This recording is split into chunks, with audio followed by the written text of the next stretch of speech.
police harassment towards Kisii County government. As the elected leaders of Kisii County, we take this opportunity to condemn the recent acts of police harassment towards the county government of Kisii.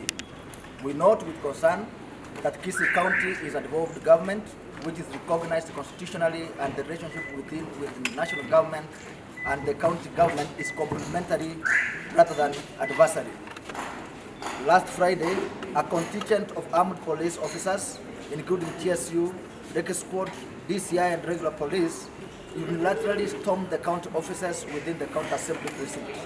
Without the courtesy of informing the relevant county officers, the police officers who were accompanied by the Deputy County Commissioner for Kisii Central raided the office which has been assigned the Kisii Municipality Circle and purported to close it, terming it a crime scene.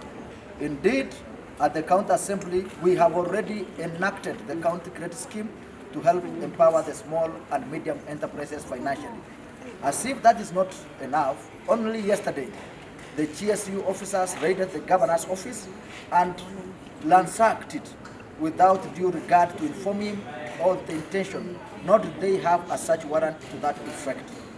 This was an act of impunity which goes contrary to the Constitution. This marks of ill intention aimed at derailing the governor and the county government of Kisii from the course of normal operations.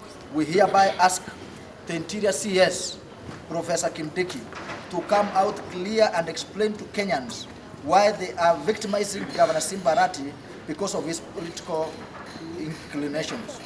At the same time, we condemn South Sudan MP, Honorable Silvanus Osoro, for just stamping on the illegal police operations in Kisii County. As a member of parliament from Kisii, Osoro should concentrate on his oversight role on the national government, and especially on the rising cost of living